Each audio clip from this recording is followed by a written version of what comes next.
Dan saya mengatakan tidak benar dan tidak ada pada tahun 65 PKI melakukan pemberontakan. Itu tidak ada sama sekali.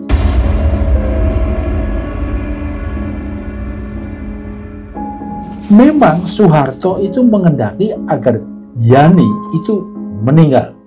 Ya, karena dengan meninggalnya Yani, maka otomatis Soeharto sebagai Panglima Kostrad itu akan diangkat atau menjabat sebagai Panglima Angkatan Darat.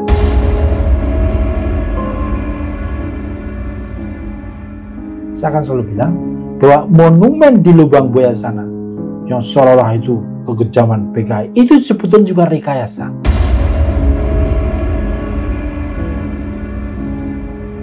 Nah, pertanyaan saya, ketika posisi teman-teman tadi yang ada di depan istana kemudian kekurangan makanan, ya, akhirnya dia kan diselamatkan masuk ke Kostrad. Nah, artinya apa? Soeharto tahu persis dan dia memang otak maupun skenario yang mendalangi peristiwa gerakan 30 September tadi.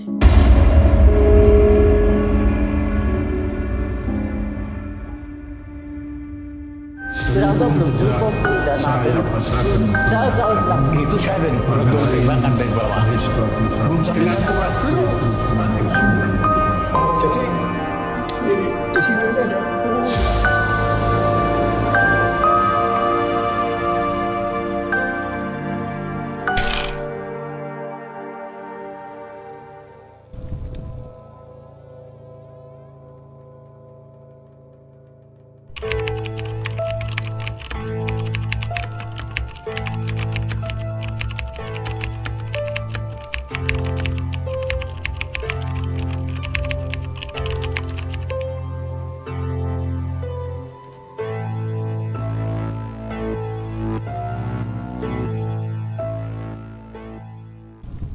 Assalamualaikum brother, ketemu lagi di channel Jajah Malam.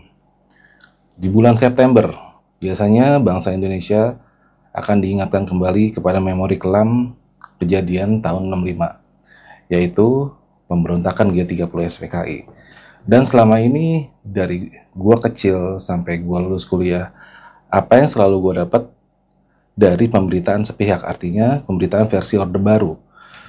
Dan hari ini gue agak tergelitik untuk coba mengulik kisah seperti apa dari sudut pandang mereka yang dulu distigma sebagai PKI ataupun tahanan politik era Orde Baru yang terkait dengan 30S.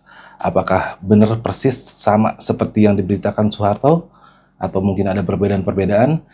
Di sini gue nggak mencari sebuah siapa yang benar atau siapa yang salah, tapi gue hanya mencari perbandingan dan ibaratnya cover both side. Kedua pihak berhak untuk speak up terhadap apa yang mereka alami dan mereka yakini. Dan hari ini gue akan mendatangkan salah seorang, bisa dibilang beliau adalah ketua dari YPKP 65, Yayasan Penelitian Korban Pembunuhan 65 dan 66. Ini adalah sebuah yayasan yang concern mengadvokasi para tapol ex gerakan 30 September yang distigma oleh rejim Orde Baru. Langsung aja gue perkenalkan dengan Pak Untung Bejo. Apa kabar Pak? Baik sekali, sehat. Sehat Pak? Ya, Bejo Untung ya panggilannya. Bejo Untung, ya. Alhamdulillah. Pak Bejo, alhamdulillah banget nih Bapak sudah bersedia hadir di studio kita Pak. Karena terus terang kita dari generasi yang hidup besar di tahun 90 sampai 2000-an, ini sering mendapatkan cerita-cerita yang sifatnya searah Pak. Itu dari sejarah yang ditulis oleh rejim Orde Baru. Karena buat saya sejarah itu adalah ditulis oleh para pemenang. Dan di sini saya akan mencoba mengambil sisi lain dari orang yang menjadi korban sejarah itu sendiri, ya termasuk Bapak dan rekan-rekan. Nah, yang ingin saya tanya pertama ini, YPKP 65 ini sebenarnya apa sih Pak? Oke. Jadi YPKP 65 itu adalah singkatan dari Yayasan Penelitian Korban Pembunuhan 6566. Oke. Itu didirikan oleh para mantan tahanan politik, antara lain oleh seorang sastrawan besar namanya Pramudia Anantatur, kemudian oleh Ibu Sulami, dia seorang sekretaris jenderal Gerwani, Oke. Kemudian yang ketiga ada namanya Pak Hasan Raid. Hasan Raid itu seorang politisi, dia pernah menjadi anggota DPRD di Jakarta, juga dari fraksi PKI. Kemudian ada lagi 4 namanya Ibu Sumini Martono, dia seorang gerwani, temannya Ibu Sulami. Dan ada lagi Pak Kusala Subagiotur, itu seorang pengarang, penerjemah, juga mantan tahanan politik teman saya ketika di dalam penjara Salemba. Dan ada lagi Pak Suharno, dia seorang anggota CGMI pada tahun 65. CGMI. Jadi umumnya orang-orang yang memang concern dan mantan tapol dan orang yang berjuang dalam rangka untuk mencari kebenaran dan keadilan. Dan YPKP itu sebetulnya bukan sekedar mengadvokasi, tapi memang ingin melakukan penelitian tentang tragedi 65 supaya jelas berapa itu jumlah korban dan latar belakangnya dan siapa yang paling bertanggung jawab atas peristiwa tahun 65 66 itu. Gitu aja. Oke.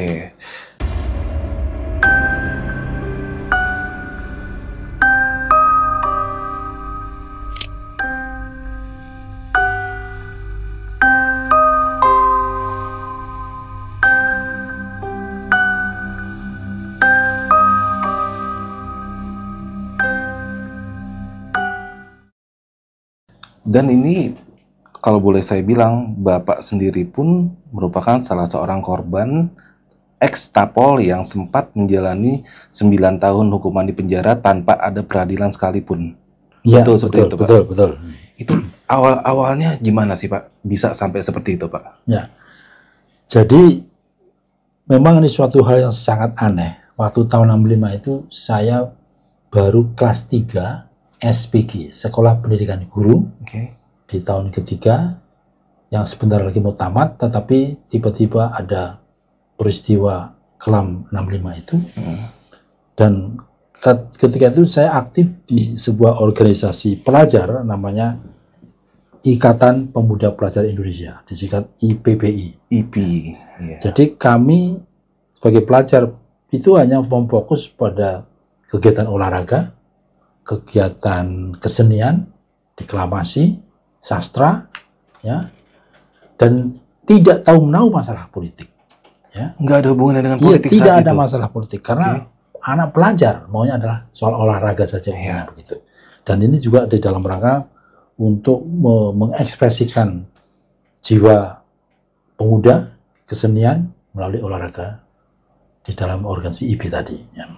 Tetapi pada tahun 65 organisasi IPI ini oleh Orde Baru dianggap organisasi yang di bawah payung PKI. Dengan kata lain underbow. Ya, underbow. Ya. Padahal tidak ada itu di dalam anggaran dasarnya dan sebagainya itu kata-kata PKI itu tidak ada. Ya. Bahkan saya sebutkan di sini ya, Bung Karno itu juga sebagai anggota kehormatan IPI bahkan. Ya. Bung Karno. Ya. Jadi artinya IPI memang mewadahi suatu kegiatan pelajar di dalam rangka untuk mengekspresikan jiwa-jiwa seni dan olahraganya itu. Nah, oleh karena itu orang anggota IPI itu juga harus dibasmi oleh militer. Gitu ya. Suatu hal yang tidak masuk akal. Nah, karena itu saya sampai 9 tahun di dalam penjara tanpa proses hukum. Ya, jadi kalau tadi ditanyakan apa yang terjadi tahun 65, dan saya ditangkap itu sebetulnya 5 tahun setelah peristiwa. Jadi saya masuk dari tahun 1970. 70 baru Bapak ditangkap? Baru ditangkap. Jadi tahun 1970 ditangkap, kemudian tahun 1979 saya dibebaskan. Ya. Jadi 5 tahun saya mengetahui persis keadaan di luar, bagaimana ketika kami KAPI melakukan demonstrasi menentang Bung Karno, ya, bagaimana itu ada penggembesan ban, ya, sehingga mobil-mobil macet sebenarnya itu saya tahu persis. Dan sejak Oktober sampai tahun 70 ya, itu berita-berita di surat kabar itu saya ikutin semua. Artinya, dan saya mengetahui persis tidak benar dan tidak ada pada tahun 65 PKI melakukan pemberontakan. Itu tidak ada sama sekali.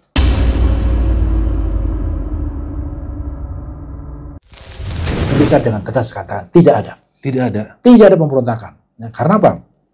Suatu pemberontakan itu harus ada 3 unsur. Ya, 1, ada pengerahan massa, Ya. kemudian ada senjata, ya, dan organisasi, ya, bagaimana perencanaannya suatu pemberontakan itu. Kalau dipukul mundur itu kemana, ya, kalau gagal itu bagaimana, itu suatu pemberontakan. Dan tahun 65 tidak ada masa PKI yang mengangkat senjata perang, itu nggak ada. Ya, itu bayangkan dari Oktober 1 Oktober sampai 17 saya mengetahui persis keadaan di luar. Yang ada justru sebaliknya, sejak 1 Oktober orang-orang yang dituduh anggota PKI itu ditangkap, ditahan, dan diculik, dipenjara, dan dibunuh. Itu peristiwa yang sejatinya. Ini anak-anak muda supaya tahu, ya. Jadi tidak benar yaitu mengatakan G13 PKI itu tidak ada.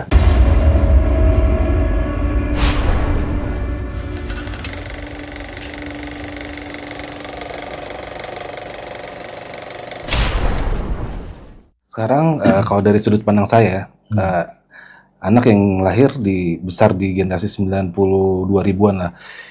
Yang saya lihat dan saya baca di salah satu pucuk gerakan itu ada yang namanya Sam Kamaruzaman.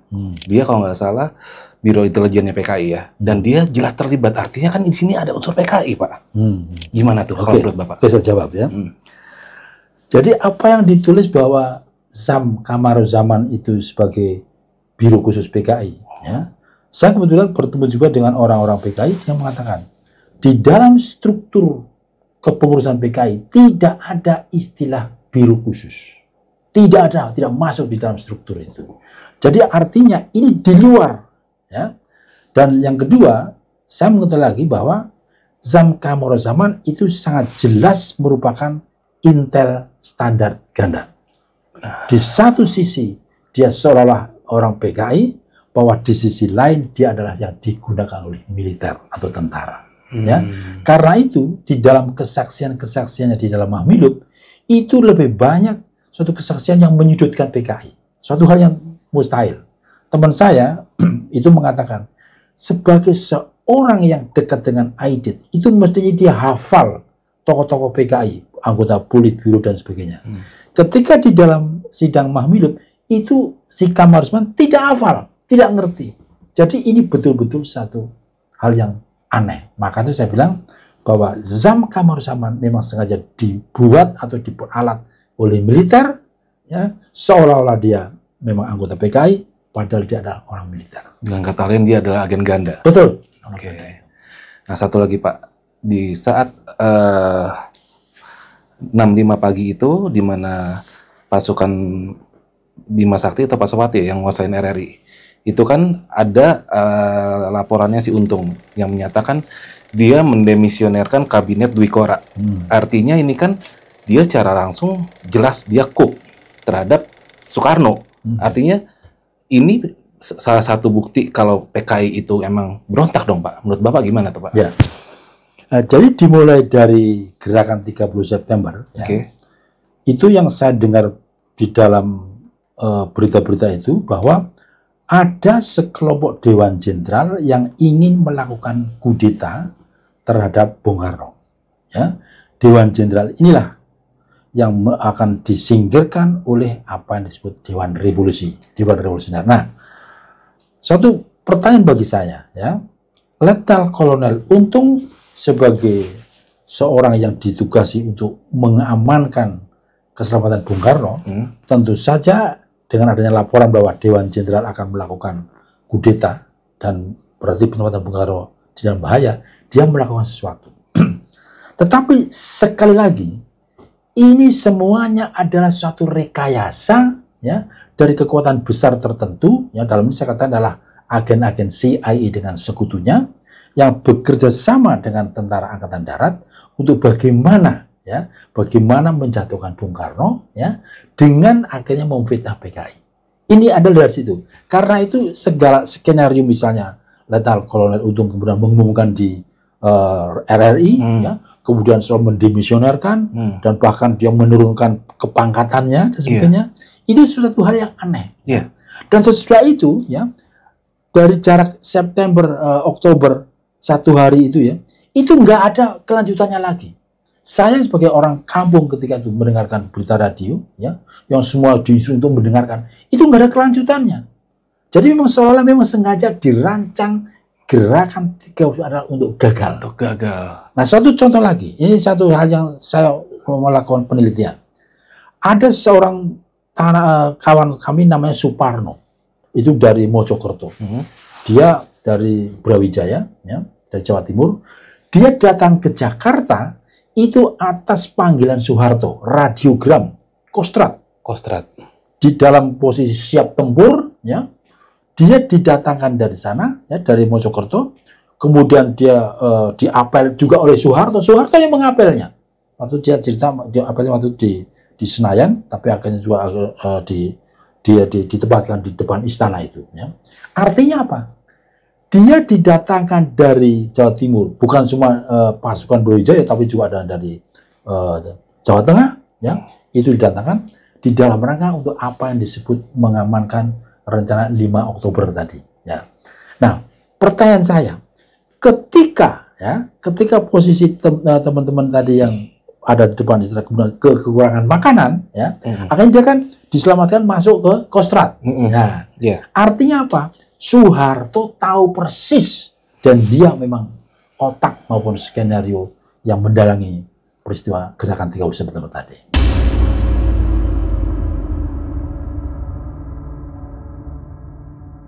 Oke, ini sih sebenarnya yang Bapak bahas barusan agak nyambung dengan kesaksian salah satu ini ya, Cakrawirawa yang sekarang sudah bebas, namanya Ishak siapa gitu? Bahar, Ishak Bahar, betul. Dia menyatakan dia mengantar Kolonel Latif dan Untung untuk menghadap Soeharto di RSPAD untuk melaporkan malam ini ada gerakan. Ya terlepas ini bohong atau enggak, artinya ada sesuatu korelasi antara Soeharto dan gerakan ini ya. Dan maksud saya, ya ini sih logika aja ya. Buat saya gitu, kadang-kadang saya suka mikirnya begini. PKI ini adalah partai terbesar ketiga kalau nggak salah saat itu ya, di pemilu. Bodoh banget dia kalau mau berontak di saat dia sudah punya menteri di kabinet, sudah punya ibaratnya jajaran elit yang kecuali di partai Gurem ya. Ini dia, kenapa dia mau berontak gitu saat itu, dan berontaknya pun menurut saya tuh lucu gitu. Pemberontakan paling bodoh dalam sejarah menurut saya.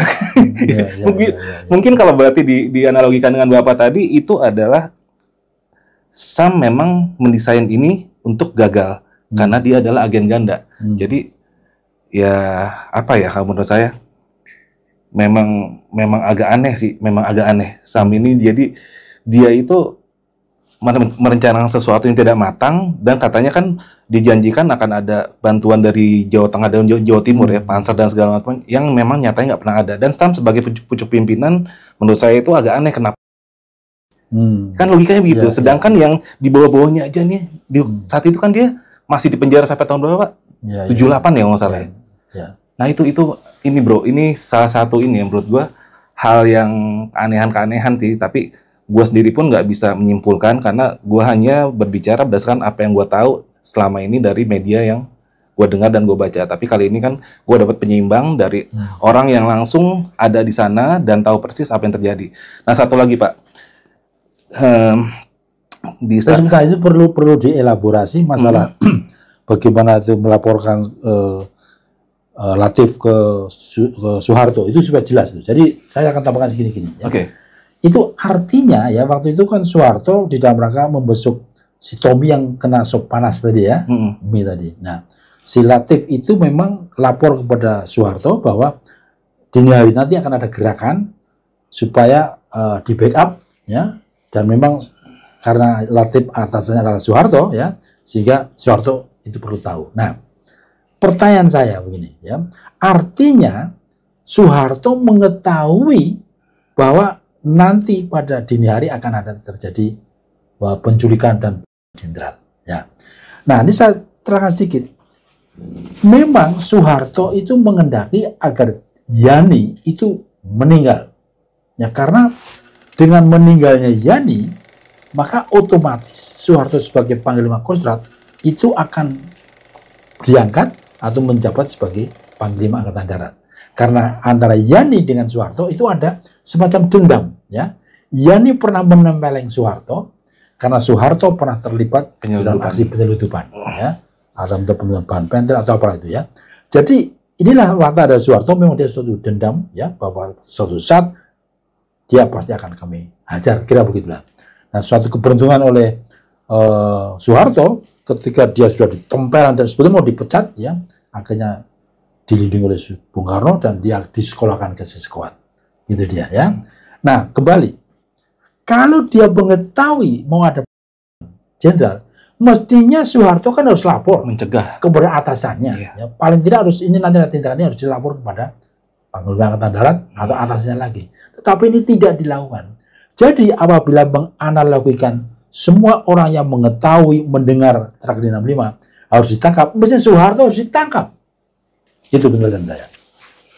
Logikanya begitu ya. Ya, jadi memang betul-betul ini, makanya saya bilang bahwa sebetulnya gerakan 30 September itu otaknya adalah yang jelas dilakukan oleh Soeharto. Saya tambah lagi. Ketika Bung Karno mengangkat Jenderal Pranoto yang akan menggantikan Yani, ya, karena Yani sudah meninggal, itu ditentang oleh Soeharto. Ya, waktu itu kalau nggak salah Jenderal Lemena yang datang ke Kostrad bahwa mengatakan supaya Pranoto yang menjadi Menteri Panglima Angkatan Darat itu ditolak oleh Soeharto. Jangan ikut campur. Saya tetap tidak mau. Kira begitulah. Nah, artinya apa? Sejak itu suatu pembangkangan Soeharto dan saya katakan Soeharto sudah termasuk melawan pemerintah. Oke. Nah, satu sisi lagi Pak. Selama ini saya selalu mendengar dari kubu para ekstapol ini bahwasannya yang terjadi 1965 itu adalah konflik internal Angkatan Darat. Benar begitu Pak?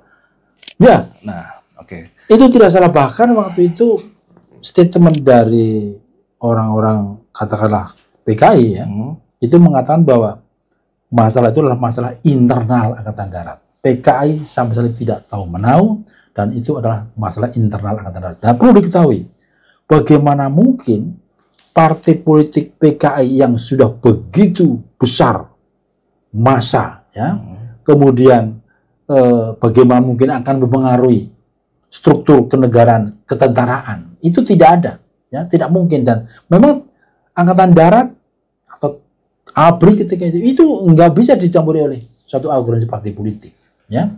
Jadi sungguh aneh apabila seolah PKI yang mendalangi itu saya katakan dengan tegas bahwa tidak benar, bahwa sepenuhnya ini adalah masalah internal Angkatan Darat seperti yang saya jelaskan tadi, bahwa itu sudah seringkali apabila ada keinginan suatu jenderal ingin menjatuhkan, ya, itu memang dengan melakukan kudeta tadi. Saya akan contohkan begini. Bagaimana ketika Soeharto akhirnya mau dipecat, ya, oleh ABRI ketika itu karena dia melakukan penyelundupan, ya, itu artinya Soeharto adalah masalah internal di Angkatan Darat tadi, ya. Jadi saya akan katakan bahwa benar bahwa Soeharto ada suatu intrik di dalam tubuhnya Angkatan Darat yang pada suatu saat dia memang akan melawan, begitu. Oke. Nah, ini masih terkait dengan bahasa konflik internal Angkatan Darat, Pak. Di sini ada salah satu keterangan dari Mayor atau apa pangkatnya Sulemi. Ini dia adalah ex Cakrabirawa. Dia ditugaskan saat itu untuk menculik Pak Nasution, yang ternyata dia menjadi salah satu yang memberondong pintu itu, dan dia bilang nggak ada niat dari kami untuk anaknya karena kami mencari bapaknya saat itu. Di saat dia balik ke sana ke Lubang Buaya, di situ dia bilang semua jenderal diculik baik dalam keadaan hidup maupun itu akhirnya diserahkan ke Angkatan Udara di sana. Artinya di sini menurut saya ini bukan konflik internal Angkatan Darat karena di sana ada faksi angkatan lainnya selain Angkatan Darat. Di situ dinyatakan jelas-jelas itu diserahkan Angkatan Udara. Tanggapan Bapak bagaimana? Ya. Jadi sekali lagi ini memang ada suatu grand skenario untuk menjatuhkan Angkatan Darat. Suatu bukti begini, tempat Lubang Buaya itu letaknya adalah di luar areal AURI. Ya, letaknya itu selatan dari jalan, yang sebenarnya sudah di luar kompleks Angkatan Udara Republik Indonesia. Tapi Nah, masih satu wilayah ya. ya sebetulnya saya katakan bukan wilayah itu sudah dibatasi oleh jalan raya kok. Kalau Pondok Gede memang benar itu. Jadi sudah di luar ya. Oke. Kebetulan saya sering lewat di situ juga. Nah, karena ketika tahun 65 itu diketahui bahwa Angkatan Udara Republik Indonesia adalah angkatan udara yang terkuat untuk Asia Tenggara. Dan inilah yang akan dijatuhkan oleh sekutu, oleh CIA, ya, supaya nama AURI hancur. Nah, karena itu bagaimana merekayasa seolah-olah, ya, gerakan 30 September itu markas besarnya ada di AURI, begitu. Nah, kembali masalah mengapa saya katakan ini menjatuhkan. Saya pernah mewawancarai Heru Atmojo ketika itu, ya. Dia mengatakan begini, kekuatan Angkatan Udara itu dengan perlengkapan peralatan yang canggih dari Uni Soviet. Dan dia mengatakan dalam tempo nggak sampai hitungan 5 menit Australia lumat begitu dengan sistem akan dibom oleh AURI ketika itu. Nah, artinya apa? AURI sangat-sangat ditakuti dan karena itu kekuatan Barat, kekuatan CIA, imperialis Amerika dan sekutunya itu bagaimana untuk menjatuhkan AURI. Nah, kalau tadi dikatakan soal ada campur tangan dari AURI, tadi sudah saya bantah itu ya. Jadi memang dari komplotan katakanlah gerakan 30 September ada orang-orang Angkatan Udara ya. Itu antara saya dengar namanya Suyono dan juga tadi Heru Atmojo. Memang itu di dalam suatu struktur yang itu juga dibuat, dirancang. Saya katakan demikian. Di dalam menyusun ya susunan anggota Dewan Revolusioner itu orang-orang itu juga belum dikasih tahu sebelumnya. Ya, hanya main masukin nama saja. Saya sebut misalnya waktu itu ada nama Karim DP. Ada nama Hardoyo dari CGMI, ya. Heru Atmojo. Itu masuk begitu saja. Nah, kembali ini siapa yang mengatur? Saya lebih sepakat bahwa ini adalah Sam Kamaruzaman yang dia memang sebagai agen ganda tadi.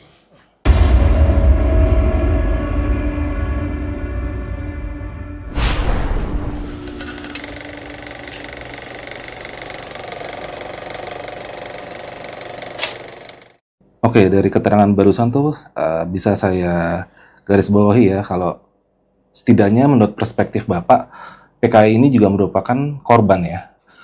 Kalau memang PKI ini juga merupakan korban, berarti di sini dari obrolan kita tadi pelaku utamanya adalah Soeharto dan berkolaborasi dengan CIA.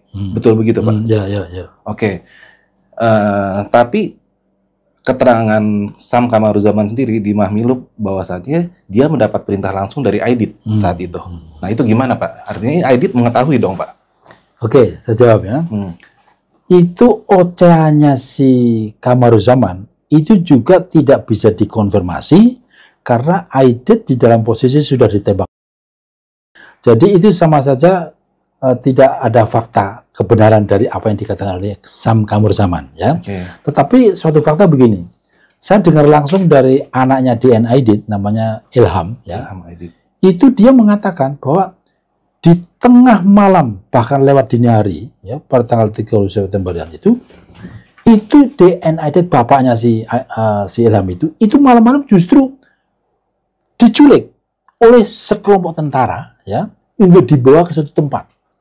Di Jakarta? Di Jakarta, kan dia rumahnya di Pegangsaan Barat itu, yang sekarang menjadi gedung Golkar, ya, keluar daerah itu.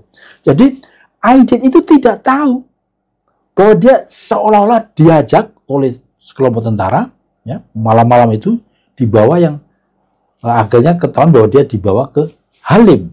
Nah, jadi seolah-olah memang Halim itu dijadikan sebuah tempat markas, ya. Gedung Penas itu ya? Ya, di suatu tempat, saya nggak tahu persis tempatnya ya. Memang ada gedung Penas, tapi ada yang mengatakan bahwa ada di suatu tempat di rumah seseorang ya. Kemudian Bung Karno juga ada di Halim juga ya. Dan sementara menteri-menteri yang lain itu tidak ada di tempat. Saya dengar Subandrio malah ada di Medan ya dan banyak lain. Artinya apa? Ini pembantu Bung Karno itu sengaja dipisah-pisah, tidak ada komunikasinya. Ya, supaya apa? Jadi kalaupun gerakan dirancang secara benar, itu berarti akan sulit karena tidak ada komunikasi. Nah, kembali masalah DN Aidit.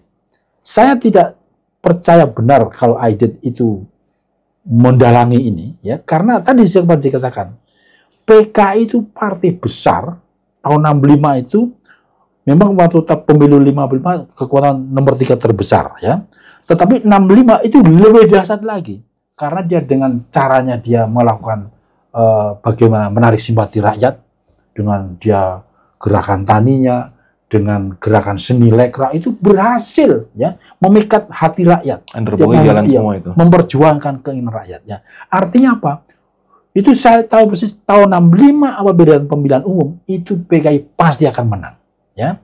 Nah, inilah yang ditakuti oleh lawan-lawan politik dari PKI. Apakah itu militer, apakah itu CIA, ini yang dianggap berbahaya. Nah, karena itu bagaimana merancang supaya PKI itu bisa dihancurkan. Nah, kembali ini saya karakter dari Pak Aidit. Saya pernah dengar cerita suatu teman itu, yaitu dari Pak Heru Atmojo. PKI juga seringkali gedung sisi PKI di Keramat itu dilemparin apakah itu ayam, kemudian juga lemparan granat, tapi PKI tidak terprovokasi. Artinya apa? Dan bahkan Aidit pernah mengatakan begini, apabila pipi kiri diludahin, dia akan keluarkan sapu tangan dan dihusap. Diludahin lagi pipi sebelah kanan, juga keluar sapu tangan dan dihusap lagi. Begitu tenangnya dan dia tidak mau terprovokasi, sangat berhati-hati.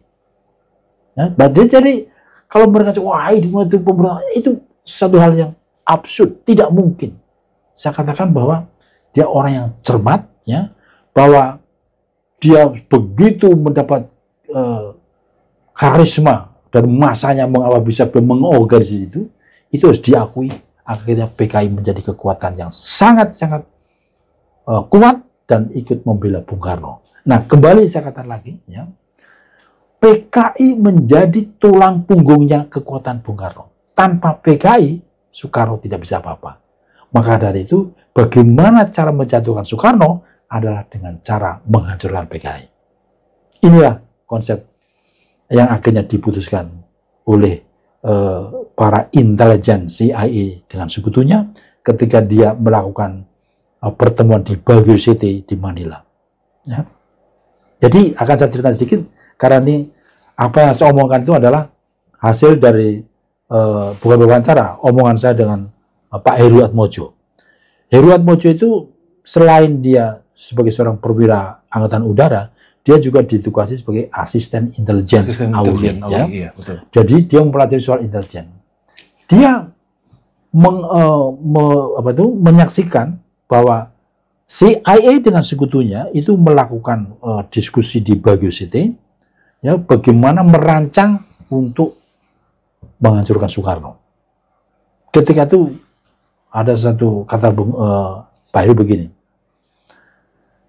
CIA mengatakan siapa sesungguhnya yang paling berbahaya di dunia ini. Dia bilang begini, bukan Brezhnev dari Rusia, bukan juga Fidel Castro dari Kuba, dan bukan pula Mao Zedong dari Tiongkok, tapi adalah Soekarno, the troublemaker dari Indonesia. Karena itu, bagaimana Soekarno harus dijatuhkan? Nah, ini para peserta mengatakan, kami sudah berulang kali mencoba untuk membunuh Bung Karno, tetapi gagal. Ya, 7 kali peristiwa Cikini, penggranatan, gagal. Yeah. Idul Adha, gagal. Yeah. PRRI Permesta, gagal lagi. Ya, kemudian mata-mata Alan Pope yang ditembak jatuh, gagal. Kemudian kudeta 17 Oktober tentara Jenderal Sudirman, gagal juga. Nah, karena itu dari Baguio City itu diputuskan, kita jangan melakukan direct terhadap Soekarno. Kita harus indirect. Caranya gimana?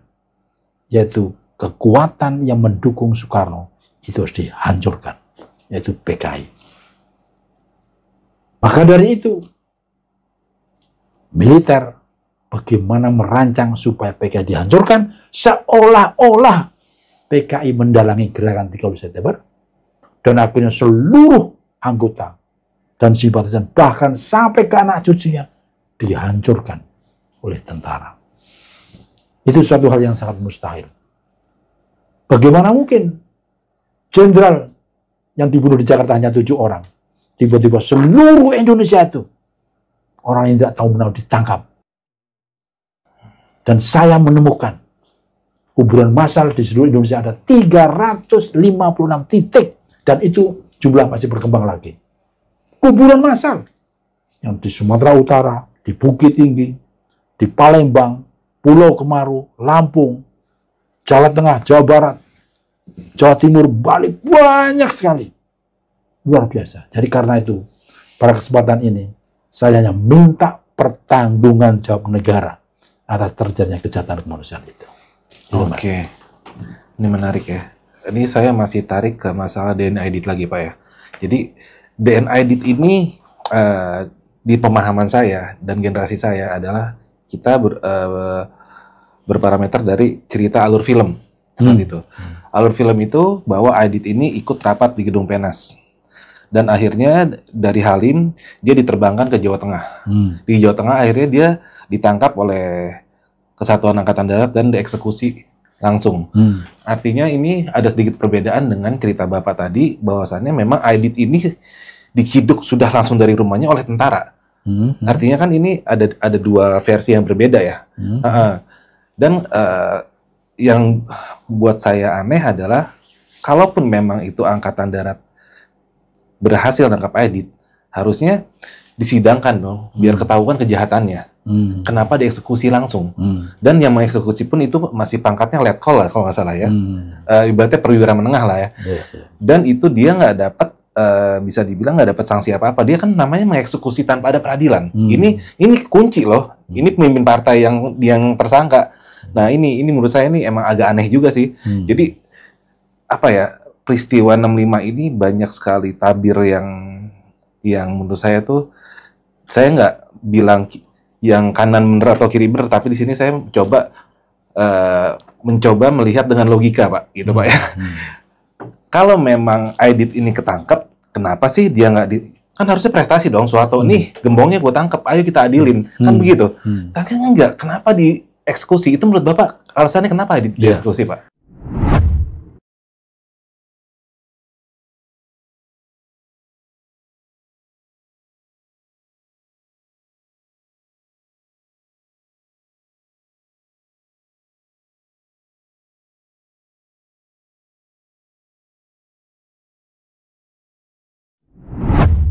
Nah sekarang kembali sebelum begitu dulu ya. Jadi audit itu waktu dari rumah Bekasan Barat itu memang sebetulnya waktu itu istilahnya belum diculik ya.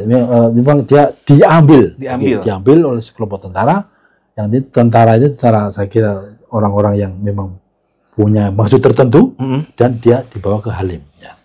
Nah bahwa dia katanya ada sidang pertemuan di Penas, itu bagi saya itu juga mungkin suatu rekayasa saja. Nah, satu hal yang begini, dia kemudian diterbangkan ke Jogja, Jawa Tengah, bahkan dibantu dengan menggunakan pesawat MiG-nya Angkatan Udara. Ya, karena itu dia kan waktu itu masih Menko kan, iya. Dia bisa melakukan itu. Nah, ini bagaimana dia merancang dengan pembantu-pembantunya dan pengawalnya, itu semuanya sudah dirancang oleh militer. Sehingga ketika dia turun di Jogja, ya, kemudian mencari alamat yang dituju, itu dikatakan di dalam kesaksian teman-teman itu nggak ketemu, nggak tahu. Padahal kalau memang dia benar-benar sudah dirancang oleh orang yang betul-betul PKI ya, harus tahu dong di rumah si A, alamat ini gang ini udah ketemu. Ini enggak, masih nanya-nanya. Artinya apa? Artinya memang ini sudah diskenariokan. Audit kemanapun pergi itu sudah diinteli, ya. Jadi ketika dia kemudian pindah suatu tempat di Boyolali dan kemudian dieksekusi di sana, itu sudah diketahui oleh siapa? Oleh Angkatan Darat. Dan pada akhirnya setelah diketemuin, menurut yang saya baca ketika tahun-tahun itu ya, itu ada dia bersembunyi di sebuah lemari, ya, begitu dibuka, akhirnya udah dia di dalam surat kabar yang saya baca ya. Itu akhirnya diberondong lah begitu, ya. Nah, memang kembali kalau memang benar-benar ingin menegakkan hukum, ya kan tidak boleh begitu saja menangkap seseorang yang orang sipil, ya, yang tidak melakukan perlawanan, harusnya ditangkap dan diadili, baru mengetahui proses sejarah 65-nya itu. Dan ini tidak. Dan ini bukan cuma Aidit. Ini soal catat. Ada Nyoto, ada Mehal Lukman, Sakirman, itu semua juga oleh Soeharto. Jadi memang jelas ini ada suatu maksud ingin menghilangkan jejak supaya tidak diketahui, Dibungkam. dan dibungkam.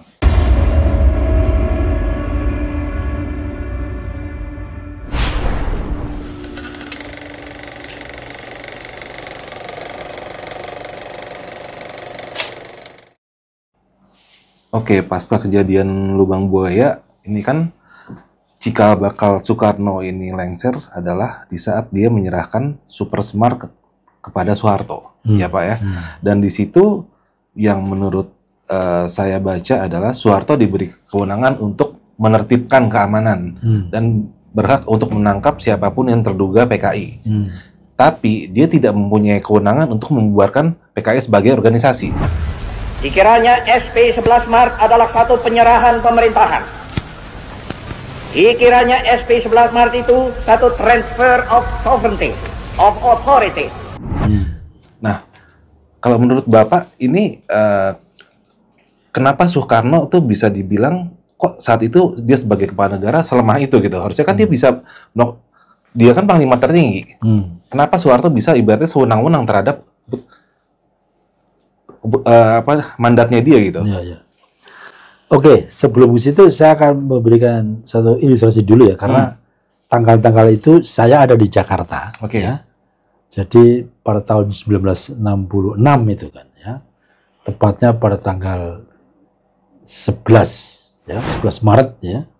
Itu waktu itu Jakarta sedang di Istana Negara akan melakukan sidang pelantikan kabinet 100 menteri, sama saya ingat itu ya.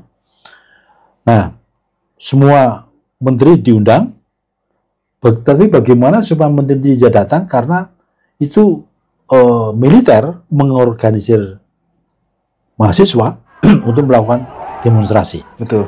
Waktu itu ada organisasi mahasiswa buatan tentara, yaitu kami.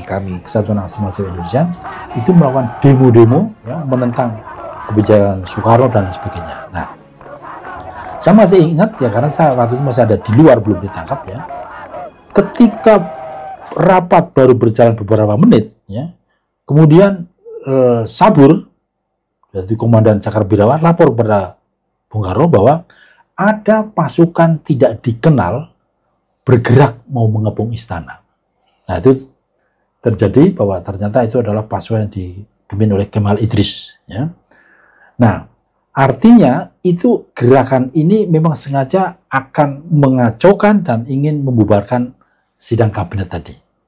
Nah, perlu diketahui, ketika sidang kabinet itu berlangsung, itu tidak dihadiri oleh Jenderal Soeharto, yang padahal dia diberi mandat oleh Soeharto, oleh Bung Karno, sebagai Panglima Operasi Pemulihan Keamanan dan Ketertiban.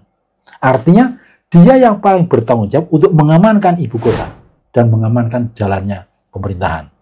Ya, itu belum keluar SP11 Maret. Ya. Tetapi dengan dalih Soeharto sakit, ya, pada itu adalah nyakit saja, pura-pura sakit untuk tidak datang menghadap ikut rapat itu. Ini dikuatkan di dalam kesaksian Subandrio sebagai wakil Perdana Menteri. Ya, itu mengatakan begini, kalau Soeharto hadir di dalam rapat kabinet, pasti Bung Karno akan memerintahkan supaya pasukan tidak dikenal itu ditangkap atau dibubarkan. Ya, dan kalau tidak bisa, justru Soeharto lah yang harus ditangkap karena tidak bisa mengamankan kondisi Jakarta, begitu.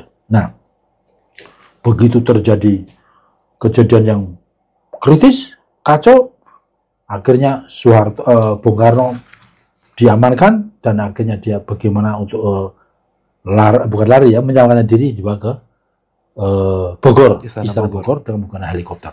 Di situ ada cerita Subandrio sampai ketinggalan sepatunya begitu, satu, dan akhirnya dia terbang ke Bogor itu. Nah, malam harinya, jadi masih hari itu juga ya, itu jenderal-jenderal utusan Soeharto itu datang menghadap Bung Karno di Bogor. Antara adalah Amir Mahmud, Jenderal Yusuf, terus Basuki Rahmat, dan satunya lagi yang mengatakan Bang Gabian, terus pakai paling enggak 4 lah ya.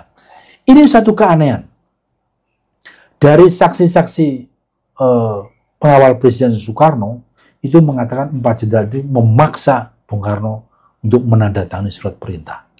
Jadi surat perintah yang dikenal sebagai SP 11 Maret itu perlu dipertanyakan karena diktum redaksional dari surat itu persis rancangan Angkatan Darat, ya. Jadi dengan ini menimbang ini akhirnya menginstruksikan Presiden Soeharto untuk menerima mandat untuk mengamankan. Itu rancangan semua. Nah, sebelum Soekarno menandatangani, dia sempat tanya pada Subandrio. Dia bilang begini, Ban, gimana nih? Apakah saya tanda-tangani apa tidak itu? Subandrio bilang, dia setelah pelajari, sebetulnya yang betul jangan, Pak. Jangan ditandatangani, sebab nanti takut akan disalahgunakan. Cukup secara lisan saja. Itu Subandrio. Nah, ketika Subandrio ngomong begitu, itu si Amir Mahmud dengan melotot matanya begitu. Artinya geram dan Subandrio itu. Akhirnya si Amir Mahmud bilang, udah Pak, tanda tangan aja lah, Bismillah gitu.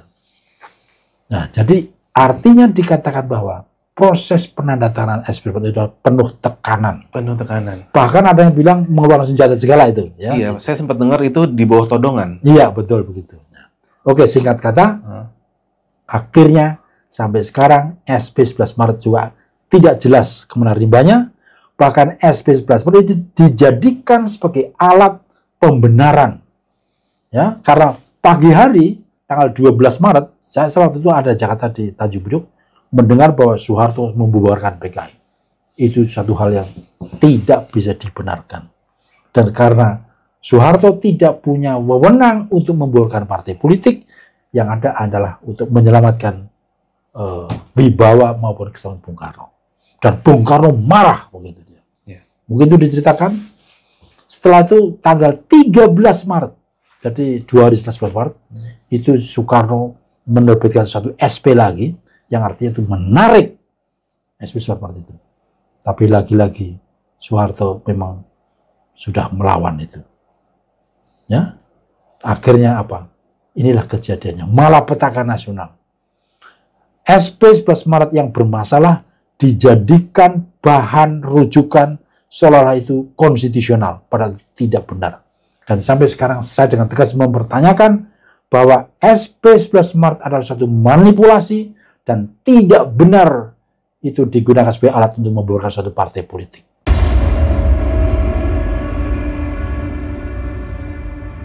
Pasca Super Semar itu, dari literasi yang beberapa saya baca, Soeharto mulai ibaratnya memeretelin orang-orang yang dianggap pro-komunis ataupun Soekarnois. Nah, di sini artinya kekuatan-kekuatan Soekarno ini kan mulai dilucutin ya, sehingga Soekarno ini bisa dibilang dilokalisir. Dan pada saat itu yang menarik yang saya pernah dengar, Pak, apa benar atau enggak nih, Angkatan Laut, terutama KKO, sempat menyatakan mereka siap untuk Soekarno. Hitam kata Soekarno, hitam kata KKO, putih kata Soekarno, putih kata KKO. Artinya, kalau Soekarno saat itu menginginkan perang saudara, itu bisa saja terjadi. Apa benar saat itu? Sampai segitunya, Pak? Ya. Lagi-lagi saya waktu itu sudah ada di Jakarta ya. Karena bulan November, saya memang menyelamatkan diri dari kota kelahiran saya di Pemalang, saya dari Jakarta, jadi mengikuti perkembangan itu. Ketika itu, ya, bulan-bulan November itu ada satu berita bahwa yang namanya ada gerakan atau komando Barisan Soekarno. Barisan Soekarno namanya, ada menyebut Basuka lah gitu ya. Bahkan Soekarno dikatakan, tunggu komandoku, dia bilang gitu. Saya minta rakyat mematuhi saya. Tunggu komando. artinya semua kekuatan rakyat pro Bung Karno itu menunggu ya komando apa yang dikembangkan oleh Bung Karno. Ya. Bahkan ya para menteri yang sudah ditangkapin itu ya antara lain itu sudah siap-siap mau perlawanan juga waktu itu. Ada yang mengatakan saya siap untuk melawan ya. Termasuk tadi Kakao bilang apa kata Bung Karno hitam seakan hitam dan sebagainya itu. Nah, bahkan AURI itu sudah sempat kalau diizinkan itu Kostrad akan dibom. Ya. Akan dihancurkan karena itu sarangnya si Soeharto. Bahkan Soeharto pun akhirnya sudah melakukan evakuasi di Senayan katanya begitu. Ya, pindah. Nah, artinya apa? Karena Bung Karno mengatakan hentikan katakanlah gontok-gontokan. Saya tidak mau pertumbuhan. Gitu. Nah, justru kekuatannya Bung Karno itu yang mematuhi instruksi Bung Karno. Di lain pihak, Soeharto yang tidak mematuhi karena dia terus melakukan penangkapan ya dan penahanan dan juga penyiksaan. Nah, memang ini sekali lagi ada sisi yang menurut pendapat saya juga nyali kecil dari Bung Karno yang akhirnya mencalahkan kita bersama karena dia tidak berani. Andai kata ketika itu ya berani ya malah perlawanan itu tidak mungkin kejadian seperti ini ya. Dan karena rakyat itu masih menunggu komandonya ya. Dan sejak itu memang apakah itu di Boyolali, di Jawa Tengah, di Jawa Timur, di Bali itu melakukan pembersihan secara besar-besaran. Dan dikhawatirkan akan melakukan perlawanan dari orang-orang yang pro Bung Karno. Jadi sekali lagi memang itu benar ya. Pengikut Bung Karno memang setia ingin membela Bung Karno-nya begitu. Oke. Tapi kalau dari sudut pandang saya mungkin saya ada perspektif yang sedikit berbeda. Kenapa mungkin Bung Karno melakukan itu? Karena dia sangat cinta terhadap Indonesia. Dia nggak pengen ada perang saudara. Mungkin nggak Pak? Logika itu Pak? Ya memang itu yang banyak dikatakan oleh para pemerhati dan orang-orang itu mengatakan bahwa Bung Karno memang lebih baik dia yang berkorban dan sebagian rakyatnya kayak PKI supaya Indonesia tidak hancur. Ya. Tetapi saya pribadi ya akhirnya Indonesia justru terpuruk sesudah hampir 60 tahun ya itu persoalan itu tidak bisa diselesaikan ya karena tidak ada keberanian ya.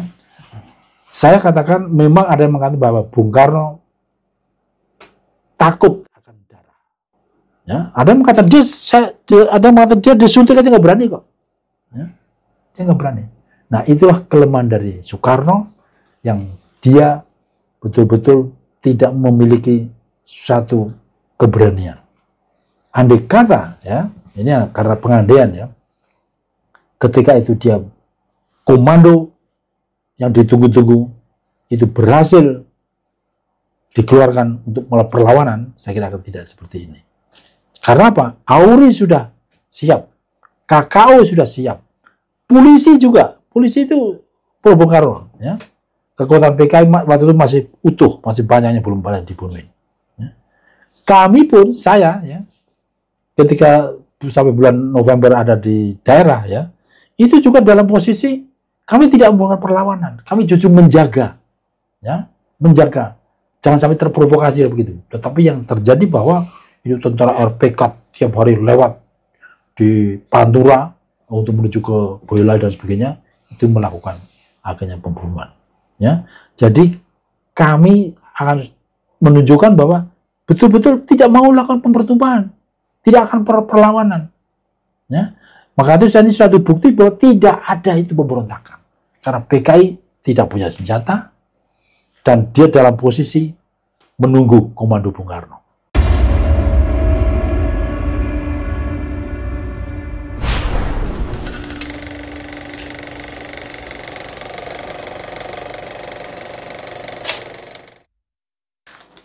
Kalau tadi 3 unsur pemberontakan yang tadi Bapak bilang kan salah satunya adalah mobilisasi gerakan bersenjata ya. Tapi di sini Pak ada sebuah ini ya yang pernah saya dengar bahwa PKI ini menghendaki adanya angkatan kelima. Dan pernah ada saya baca, entah ini sebatas rumor atau apa, bahwa Panjaitan sempat menangkap paket senjata dari Cungko yang di dokumennya itu adalah saat itu kita sedang membangun apa ya, kalau nggak salah, itu bahan material. Dan mungkin atas dasar ini ada kecurigaan dari Angkatan Darat bahwasannya memang PKI ini memang sedang mau memberontak karena dia sedang mempersenjatai buruh tani karena dia kan nggak punya kekuatan militer. Ini mungkin satu-satunya jalan PKI untuk memperkuat dia punya militer, artinya dengan buruh tani bersenjatai, dan ini yang ditolak keras oleh Angkatan Darat. Karena saat itu menurut Pak Yani ini akan menimbulkan keruwetan dalam garis komando.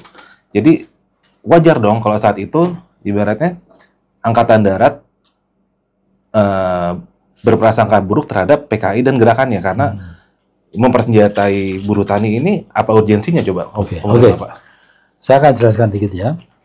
Jadi isu tentang adanya kiriman senjata dari Republik Rakyat Tiongkok itu baru sebatas isu, baru sebatas akan, dan itu belum direalisir. Baru usulan Dan itu baru bisa dibaca di buku kesaksiannya Subandrio ya. Memang semuanya ini kembali ada rekayasa ya untuk mendiskreditkan dan untuk membuat suatu dalih modal perlawanan terhadap PKI. Ya. Ketika itu Subandrio memang mendapat berita bahwa Tiongkok akan membantu senjata, kira begitu ya. Akan membantu, ya kira begitu. Dan ini pun baru akan, karena ketika itu tahun 65 Indonesia sedang mempersiapkan mengganyang Malaysia, begitu. Ganyang Malaysia itu sukarelawan itu kebanyakan itu yang paling aktif ikut latihan adalah dari kalangan pemuda rakyat maupun yang diorganisasi oleh PKI. Memang ini semuanya partai politik ada porsi sama, apakah itu BNI, NU, ya, itu semuanya diberi kesempatan untuk mendaftar sebagai sukarelawan. Tetapi dari laporannya dari Angkatan Udara, yang banyak mendaftarkan adalah dari pemuda rakyat dan PKI itu. Ya, jadi artinya apa? Ini bisa disebutkan bahwa justru organisasi yang paling kiri dan paling progresif dan betul-betul ada nasionalismenya melawan Malaysia itu dari kekuatan PKI begitu. Nah, kembali ke masalah senjata. Senjata ini belum dikirimkan, belum sampai ke Indonesia dan bahkan itu baru rencana saja. Dan itu pun masih diotak-atik seolah-olah nanti kalau adu kiriman senjata terjadi di Indonesia, maka PKI mengusulkan adanya angkatan kelima. Itu kan baru akan dan itu belum terlaksana. Itu yang pertama. Yang kedua, memang ada sengaja menggoreng suatu kondisi seolah-olah ada hal yang sangat bahaya di Indonesia. Suatu bukti lagi begini, Bung Karno itu sebetulnya tidak sakit. Ya, ini kan dipicu bahwa Soekarno sakit keras, nanti kalau Soekarno meninggal dunia, maka yang akan menggantikan adalah si A, si B, C yang kemudian kiri. Dan barangkali nanti Subandrio akan naik jadi presiden, dan lain sebagainya. Inilah akhirnya dimanipulasi, ya, berita-berita seperti ini, dan tercetuslah suatu ide bagaimana Angkatan Darat akan melakukan kudeta. Begitu. Ya, jadi sekali lagi, semuanya ini direkayasa. Subandrio dalam bukunya jelas mengatakan, Bung Karno itu tidak sakit, itu hanya sakit flu biasa. Dia seorang dokter yang tahu persis, ya, hanya flu saja. Tapi oleh kalangan militer, Solani sakit parah ginjal dalam tempo sekian hari akan meninggal dan sebagainya. Itulah latar belakangnya. Oke, itu juga yang dijadikan dasar film G30S ini, bahwa PKI ini panik karena Soekarno ini mau meninggal dan mereka akan mengambil langkah duluan, kan seperti itu kalau di film, versi film. Artinya ini pun kalau dari perspektif Bapak ini adalah rekayasa dari Angkatan Darat juga untuk menciptakan seolah-olah seperti itu ya Pak.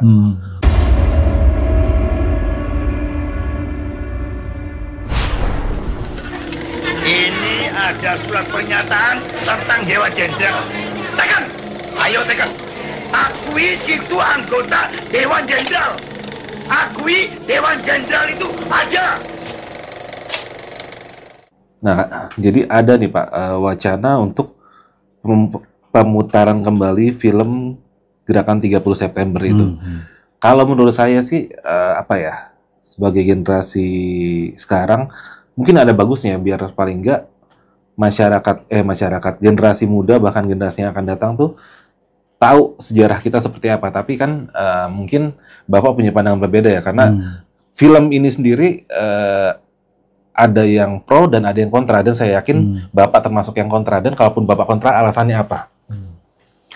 Ya, jadi film garapan sutradara Arifin Sinur itu ya, itu memang sudah dirancang di dalam rangka untuk mendiskreditkan PKI dan mengagung-agungkan Soeharto seolah pahlawan penyelamat Indonesia. Propaganda Orde Baru sangat kuat di situ. Nah, setuju. Di dalam isi film itu ya, secara pendidikan untuk anak-anak itu juga menurut saya itu sangat-sangat merusak, karena bagaimana itu ada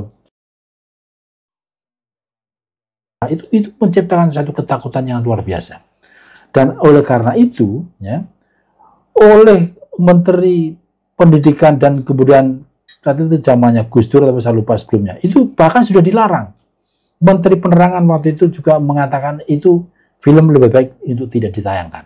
Ya, jadi sudah ada dari orang-orang Orde Baru sendiri yang sadar bahwa itu film tidak benar.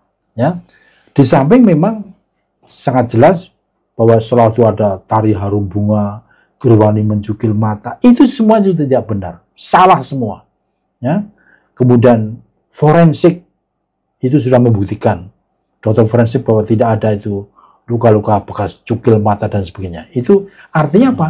Dalam film itu penuh kebohongan. Nah, sekarang kembali, apabila film ini akan diputar kembali, sama saja bahwa pemerintah akan melanggengkan kebohongan dan menipu rakyat. Ya, apakah penipuan itu perlu kita lestarikan? Ya, karena terjadinya peristiwa itu betul-betul suatu rekayasa. Itu yang pertama. Yang kedua, kalau memang mau seimbang, silakan memutar film G30S, Gerakan Terorisme, tetapi juga silakan putar juga sebagai film tandingannya, misalnya The Act of Killing. Bagaimana di Medan, ya, karya Yosua. Kemudian juga film Senyap. Kemudian juga film yang bisa kemarin Exile misalnya, ya. Itu putarkan saya supaya berimbang. Nanti akhirnya rakyat akan mengetahuinya. Bahkan saya akan selalu bilang bahwa monumen di Lubang Buaya sana yang seolah-olah itu kekejaman PKI itu sebetulnya juga rekayasa. Bagaimana mungkin militer sampai mencampuri urusan politik yang pastinya dia tidak mengerti, ya, tidak tahu tentang sejarah tentang PKI itu. Saya sekali lagi tadi di awal mengatakan bahwa saya memang seolah pro PKI membeli PKI. Ya karena PKI itu satu partai politik sejak kelahirannya itu adalah anti kolonialisme.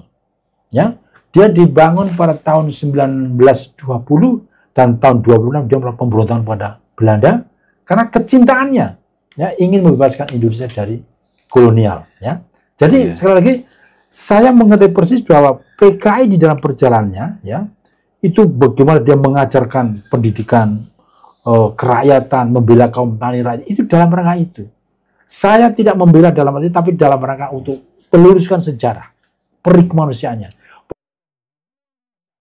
terhadap jutaan rakyat yang tidak berdosa adalah tindakan pemerintah Orde Baru yang sangat keliru dan perlu kita kutuk. Begitu. Oke. Yang tadi sih saya ada setuju sedikit Pak ya, masalah komunis itu adalah menurut saya itu antitesis dari kapitalis. Artinya kan bagus sebenarnya. Ya. Kan ibaratnya gini, kapitalis itu mengeksploitasi itu kaum yang lemah. Komunis itu mengeksploitasi dirinya sendiri, kan begitu. Betul. Sebenarnya ya cuma kan pada prakteknya ya saya nggak ngerti lah. Mungkin di sini bro banyak sekali hal yang merupakan keterbatasan pengetahuan gue juga, sehingga gue juga nggak bisa mempertanyakan yang jauh lebih gitu, karena ya pengetahuan gue cuma sebatas ini, dan alhamdulillahnya hari ini gue bisa langsung mendengarkan dari orang perspektif dari para ekstapol yang juga berhak untuk menyatakan kebenaran versi mereka juga, karena selama ini apa yang kita dengar itu hanya dari versi Orde Baru alias penguasa, yang juga kita semua pasti yakin nggak 100% benar juga. Dan di sini gue minta kita semua menyikapi ini dengan bijak. kita semua menyikapi ini dengan cerdas, kita semua menyikapi ini dengan logika. Apa yang kita sampaikan di sini direnungkan juga, dan gue juga nggak bilang gue bener. Yang jelas, gue coba menghadirkan sebuah rangkaian kisah yang cover both side, di mana di sini ada yang sebagai ex-tapol dan juga nanti akan ada juga yang sebagai orang yang saat itu pro dengan pemerintah. Jadi mudah-mudahan lu semua yang nonton Jajah Malam bisa ada warna baru lah dari peristiwa yang terjadi sekitar berapa tahun lalu Pak itu? Sudah berapa tahun? 68 tahun. 68 tahun. Dan ternyata masih ada orang-orang yang sampai detik ini memperjuangkan apa yang menurut mereka sebuah kebenaran. Dan itu tadi kurang lebih udah dijelasin ya oleh Bapak. Nah Pak, sekarang Bapak sendiri dengan dengan tadi YPKP 65 ya. YPKP 65 itu tujuan dari YPKP 65 ini sampai detik ini nih arahnya kemana sih Pak? Ya, tujuan YPKP 65 itu kan sebetulnya yang pertama adalah dalam rangka melakukan penelitian. Oke. Karena waktu itu masih simpang siur berapa jumlah korban 65 yang di rejim fase Soeharto ya. Kisaran berapa Pak? Maaf. Waktu itu oleh Jenderal Sarwo Edi sebagai jenderal tangan kanannya Soeharto itu mengatakan 3 juta jiwa. 3 juta 3 jiwa. juta ya. 3 juta jiwa ya.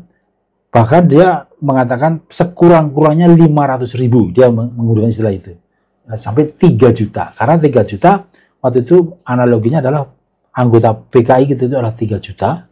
Dan itu belum organisasi underball-nya. Apakah itu BTI, Gerwani, Pemuda itu yang jumlahnya itu hampir 26 juta.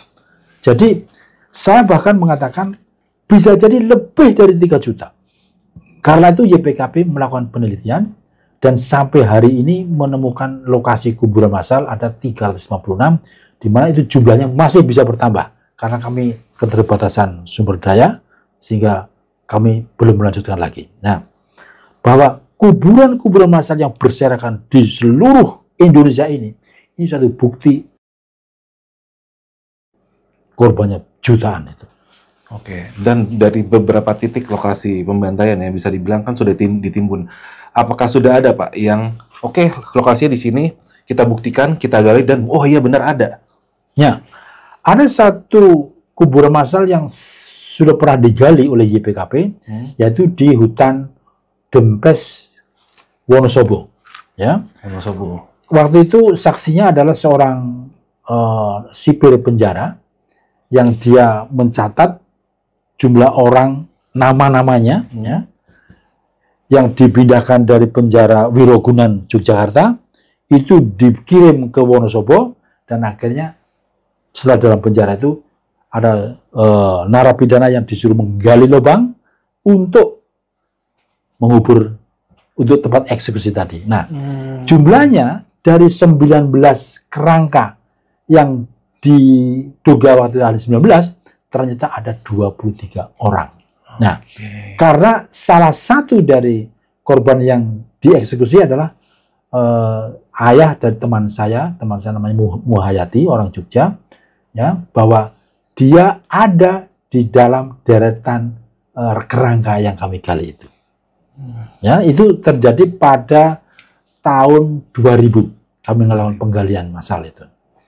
Jadi YPKP berdiri tahun 1999 dan pada bulan-bulan Januari itu kami melakukan penggalian tahun 2000-nya. Nah, itu kami menemukan kerangka. Nah, ini satu bukti bahwa apa yang kami ketemukan di kuburan massal itu benar.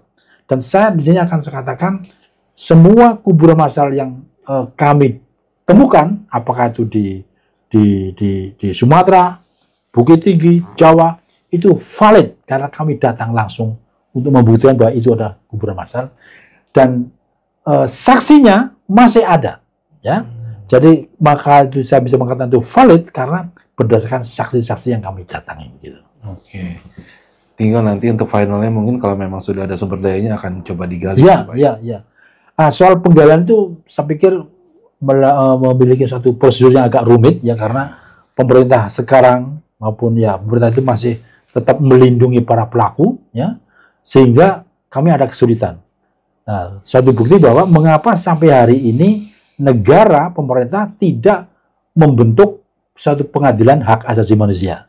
Ya, karena dasar untuk melakukan penggalian itu mesti ada keputusan atau instruksi dari hakim untuk melakukan penggalian. Dan itu nanti ada forensiknya yang semuanya sangat rumit, ya. Bahkan ini sengaja diciptakan oleh penguasa agar ya kasus 65 masih tertutup rapat. Maka ini sangat-sangat perlu ada keberanian politik dari pemerintah, ya, untuk melakukan penggalian dengan didahului membentuk pengadilan hak asasi manusia. Pak, sorry saya potong, bukankah kemarin Presiden Joko Widodo sendiri sudah menyatakan terjadi pelanggaran HAM berat? Artinya itu nggak memudahkan untuk Bapak melakukan penggalian dari atas. Jokowi sendiri sudah kasarnya udah oke, kita memang walaupun nggak bilang terang-terang bersalah ya.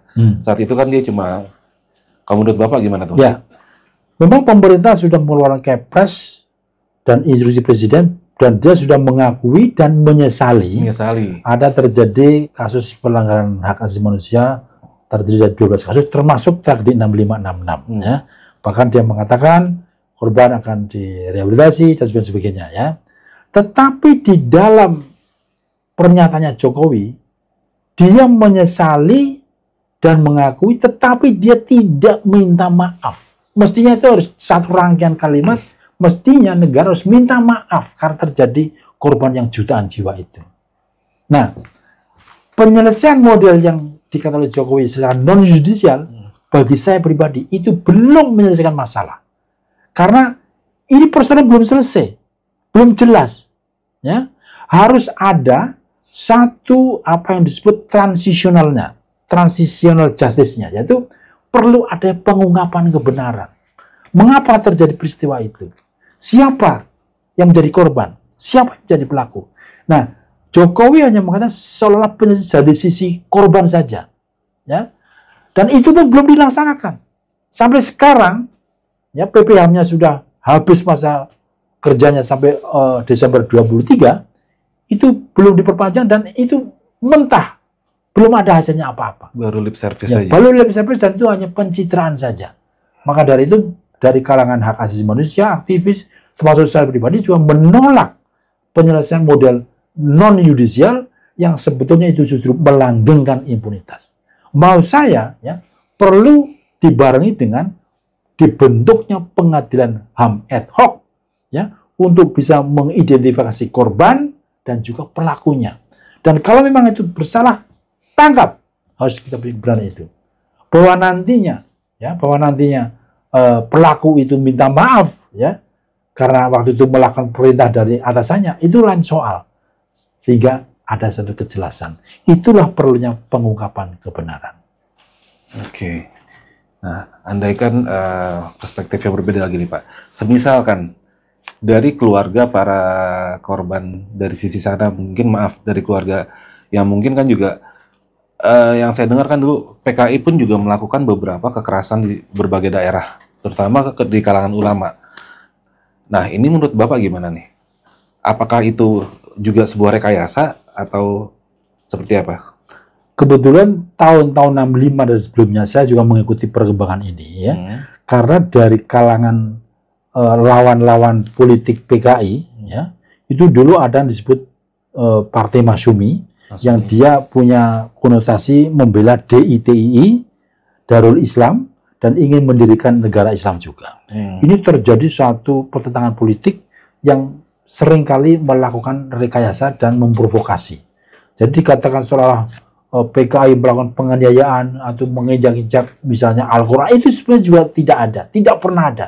Bahkan berita yang misalnya PKI Pemuda Rakyat membantu membangun masjid, itu tidak disiarkan.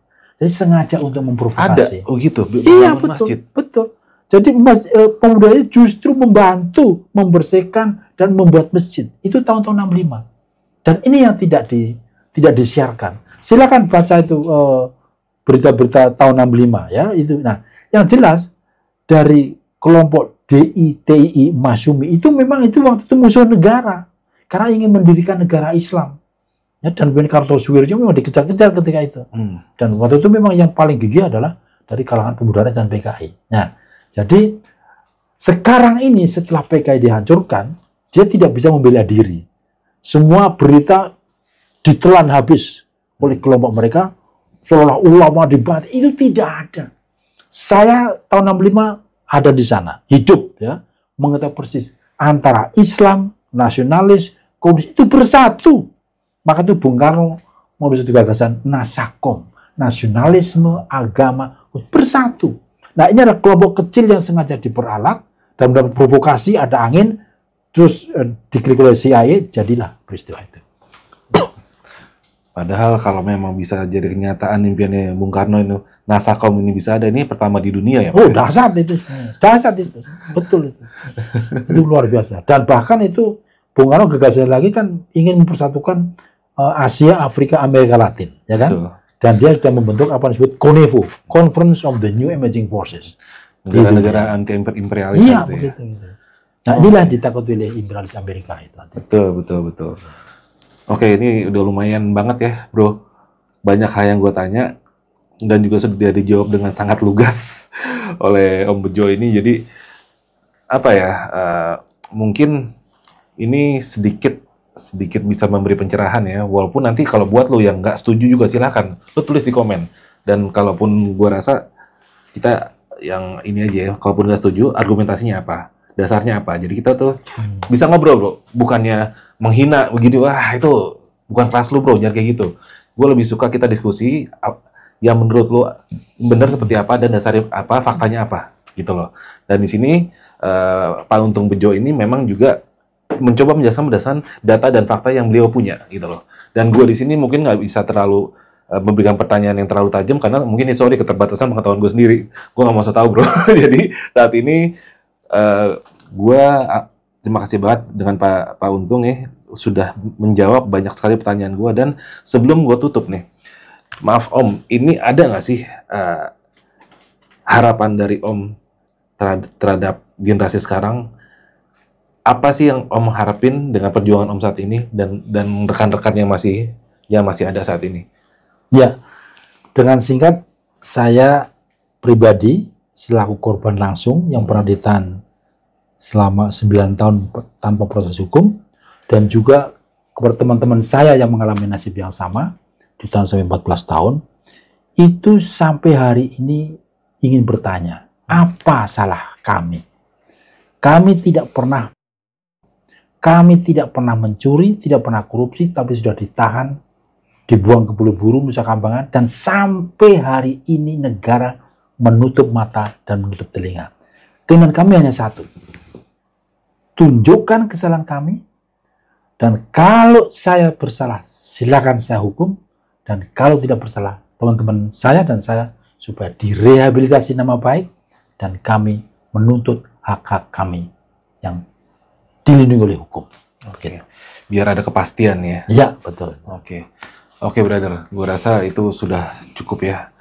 Kita sudah juga mendengar dari Om Untung Bejo ini untuk dengan apa yang diharapkan. Mudah-mudahan generasi kita dan kedepannya bisa memetik pelajaran dari apa yang pernah terjadi.